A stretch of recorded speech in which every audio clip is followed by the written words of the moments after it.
surga kembali kami datang bersyukur karena berkat dan anugerah Tuhan telah memimpin ibadah kami sampai saat ini. Dan sebentar kami akan mendengarkan sedikit firman Tuhan. Tuhan berkati kami, memberi konsentrasi pada kami sehingga kami mampu mendengar dengan baik, mampu merenungkan, mengerti, bahkan menjadi pedoman hidup kami hari ini. Dalam nama Tuhan Yesus, amin. Kita akan kembali membaca firman Tuhan, membuka firman Tuhan yang telah kita baca tadi.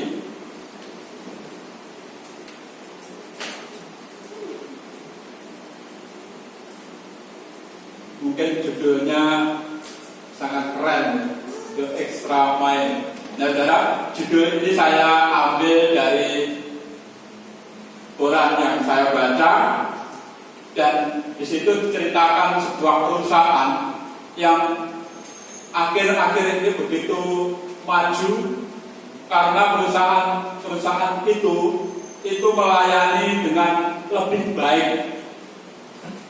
Jadi melayani dengan lebih baik disebut ekstra. Jadi ada pelayanan ekstra. Dicontohkan di situ ada sebuah kafe, sebuah kafe di Jakarta sana, dan menjadi terkenal viral pada zaman sekarang karena ada seorang pengunjung itu yang kebetulan dompet dan segala isinya itu tertinggal.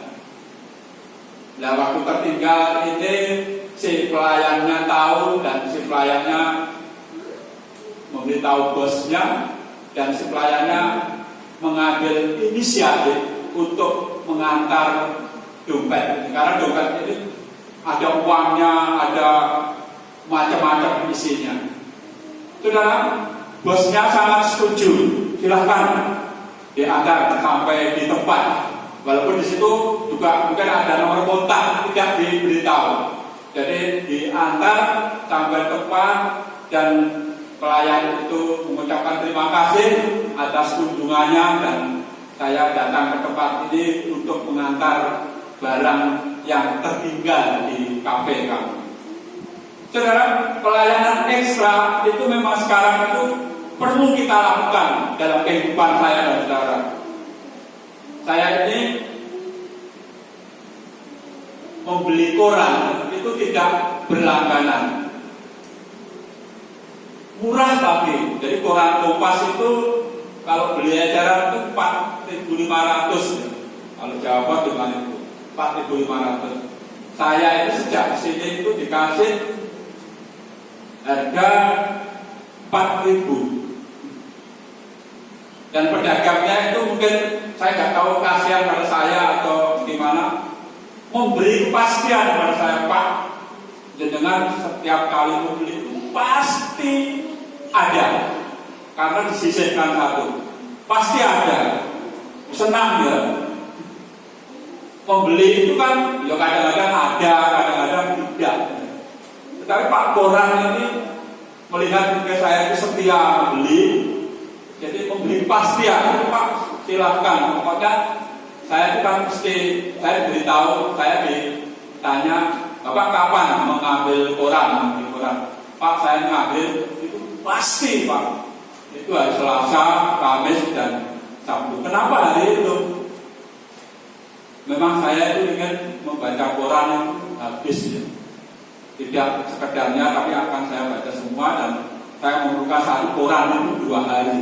Satu koran. Jadi akhirnya harus 2 hari sekali membeli. Oke. Kami akan selalu siapkan khusus untuk Bapak, mesti 1. Jadi tidak akan kehabisan. Diberi kepastian, pada saatnya tidak. Tapi itulah yang harus kita lakukan dalam kehidupan ini. Pelayan itu lebih dari mungkin yang diperlukan orang lain. Sekarang banyak pelayan mungkin biro-biro jasa itu yang berlomba-lomba untuk melayani lebih baik, murah lagi.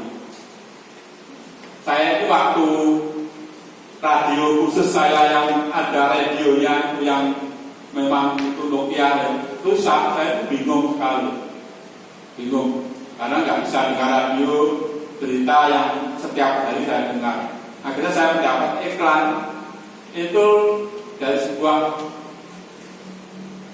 penjualan online, dan saya menghubungi Nike, kalau ini dibelikan saya karena saya nggak mampu. Ternyata luar biasa ya. Pembeli itu dikatakan Pak ini dari Bekasi dan besok sampai, murah lagi. Jadi ongkos kirimnya itu hanya 8.000. Jadi harga plus ongkos kirim 8.000. Saudara, sekarang sekali lagi bahwa pelayanan itu luar biasa. Kalau dikatakan Pak dalam waktu 24 jam akan sampai juga. Jadi luar biasa. Padahal Bekasi. Saudara, dalam kekristenan itu ternyata Tuhan Yesus sejak awal itu memberitahu kita. Tuhan Yesus berkata dalam Matius, Markus, Lukas, Yohanes, banyak sekali. Dikatakan kalau kamu ingin menjadi pelayan, ingin menjadi pemimpin, kamu harus menjadi yang terdahulu dan yang terkemudian. Terkemudian itu pemimpin. Buatan dulu, pulangnya yang terakhir pemimpin. Pemimpin itu menurut Tuhan Yesus juga harus menjadi hamba, menjadi pelayan bagi semuanya, Tuhan Yesus berkata juga, pokoknya dalam itu ya, saya banyak ayat yang perlu saya sebutkan, tapi dalam Matius, Markus, Lukas, Yohanes itu banyak sekali. Dikatakan Tuhan Yesus mengatakan, Tuhan, kalau saudara bersalah harus saya mengampuni berapa kali? 3 kali? Tidak, 7 kali. Lebih dari yang dilakukan manusia. Tuhan Yesus berkata, kalau ada yang menampar pipi kirimu, berikan pipi kanan. Kalau ada yang memusuhi kita, doakan dan berkati mereka. Saudara, sebelum orang lain melakukan ekstra pelayanan, Tuhan Yesus sudah mengajarkan kepada kita. 2000 tahun lalu sudah diajarkan kita bahwa saya dan saudara diajarkan untuk memberi kepada orang lain itu lebih dari yang diperlukan. Pasti saya dan saudara akan juga menikmati berkat-berkat yang dari Tuhan. Jadi kalau kita memperhatikan dalam 1 Korintus juga pasal yang ke-13, di sana dikatakan perikop tentang kasih, panjang banget. Kita tahu kasih itu seperti itu. Yang paling pokok kasih itu memperhatikan kepentingan orang lain.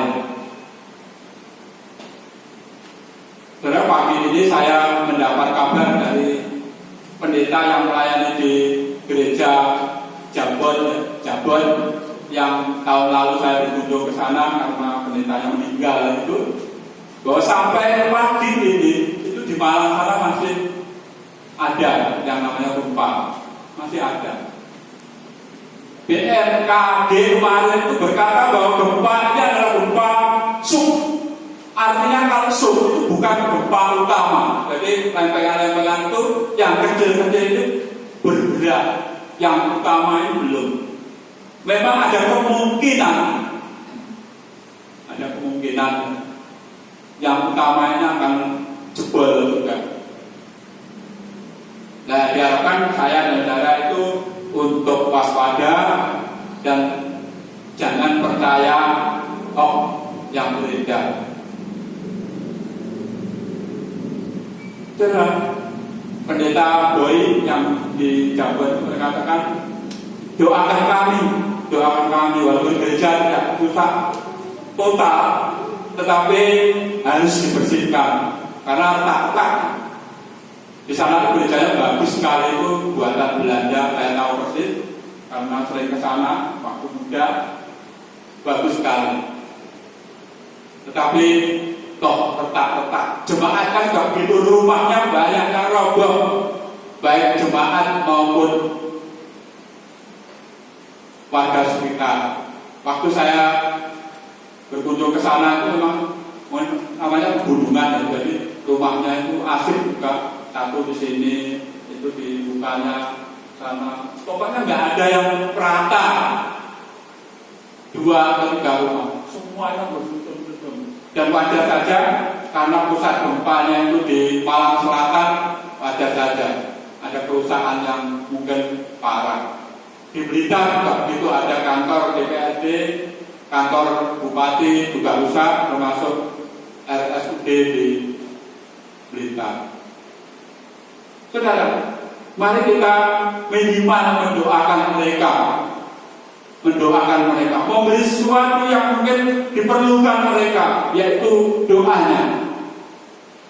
Saudara, kalau perusahaan-perusahaan di dunia ini memberi pelayanan lebih baik bagi pelanggannya dan mereka menjadi lebih diberkati Tuhan, perusahaan yang makin maju, saya dan saudara dipastikan kalau saya dan saudara mau melayani Tuhan dengan lebih baik, ekstra, pasti Tuhan juga akan memperhatikan kita semua.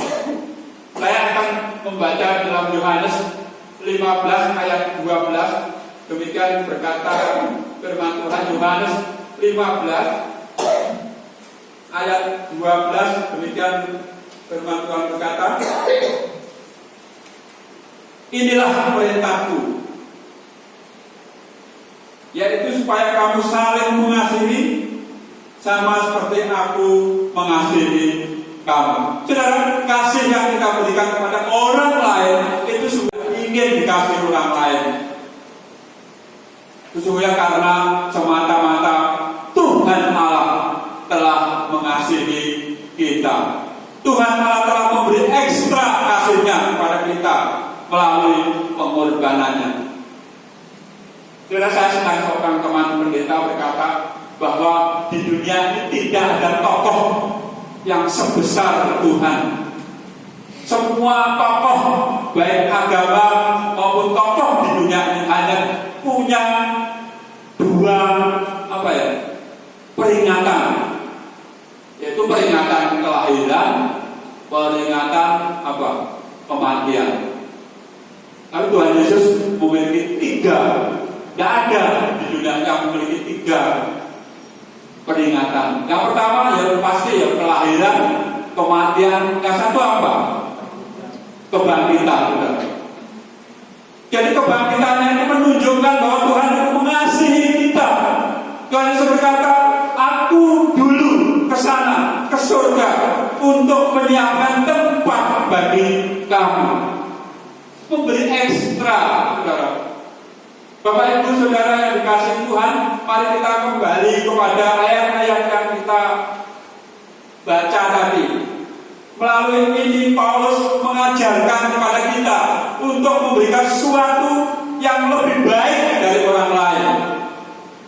Yang pertama, nanti ada 3 pertanyaan. Bertanyalah kepada diri kita sendiri.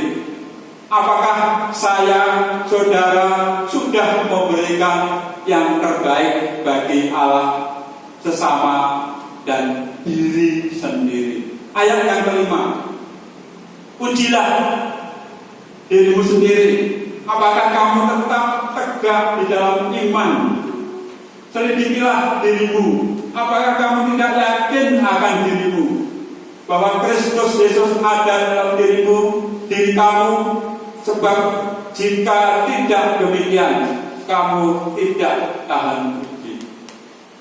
Sekarang dalam kehidupan saya dan saudara, mungkin kita perlu seperti pertanyaannya, bertanyalah apakah kita itu sudah yang terbaik yang diberikan, yang kita berikan pada gereja ini.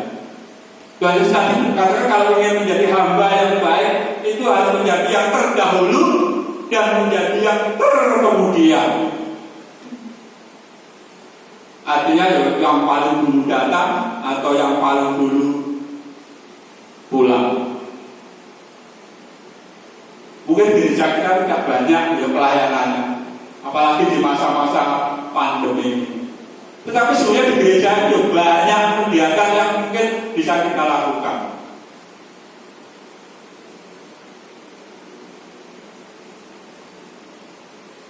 Ada jemaat yang setiap kali selalu datang mempersiapkan semuanya.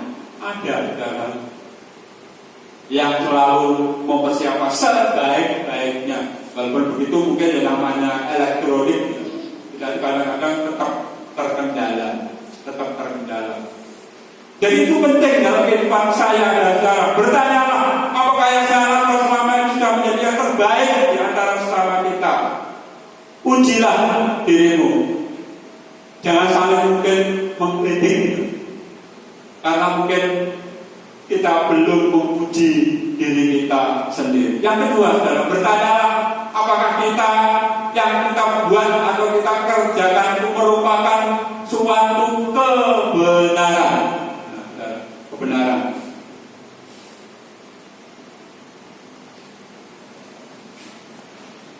Minggu terakhir ini saya membaca kitab Hakim-Hakim dan masuk kitab Samuel.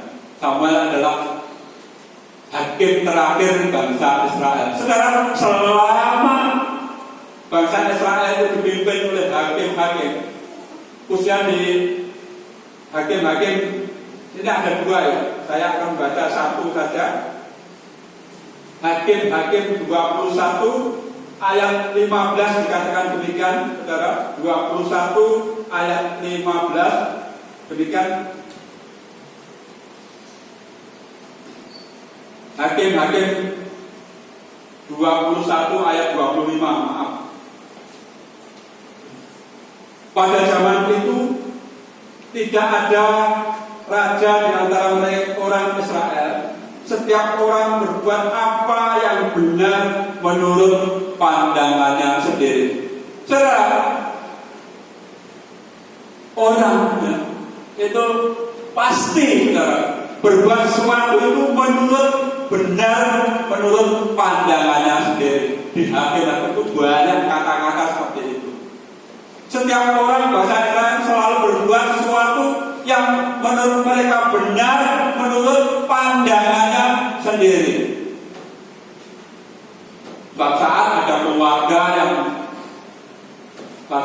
keluarga ini ada orang Lewi datang, masih muda. Orang Lewi itu dipaksa, kamu di sini aja menjadi imam keluarga ini, menjadi imam keluarga ini. Jadi berbuat sesuatu yang seolah-olah benar, tapi ya menurut mereka. Karena zaman sekarang, zaman teknologi sekarang, zaman medsos sekarang, orang lain berbuat sesuatu, kalau kita kritik mesti dia marah, karena memang apa yang dibuat itu ya benar menurut dia. Karena pertanyaan yang kedua, apakah yang saya buat itu merupakan kebenaran? Kebenaran sejati itu kebenaran yang bagaimana, saudara? Firman Tuhan di dalam tema kita tahun ini dikatakan, di mana ada kebenaran, di situ tumbuh damai sejahtera, ketenangan, ketentraman sampai selama-lamanya. Jadi kebenaran itu adalah benar menurut Alkitab, saudara. Kalau saya melakukan sesuatu dan menjadikan saya damai, itulah yang benar. Kalau saya melakukan sesuatu dan orang lain merasa tidak damai, itu memang menurut saya benar, tapi itu bukan kebenaran. Jadi kebenaran itu membuat yang melakukan itu damai. Saya mau baca lagi 1 Samuel 26. 1 Samuel 26 ayat 23. Tuhan membalas kebenaran dan kesetiaan setiap orang, sebab Tuhan menyerahkan engkau pada hari-hari ke dalam tanganku, tetapi aku tidak mau menjamah orang yang diurapi Tuhan. Dikatakan Tuhan membalas kebenaran dan kesetiaan setiap orang. Kebenaran, saudara, bukan benar menurut dia sendiri. Tuhan akan balas, saudara, kalau saya dan saudara melakukan kebenaran. Dan kebenaran sekali lagi itu tema kita, akan membawa damai sejahtera. Yang terakhir, saudara, pertanyaan yang terakhir. Apakah saya dalam melakukan sesuatu itu sudah kita lakukan dengan sukacita? Tidak bersungut-sungut. Apapun yang kita lakukan harus kita lakukan dengan sukacita.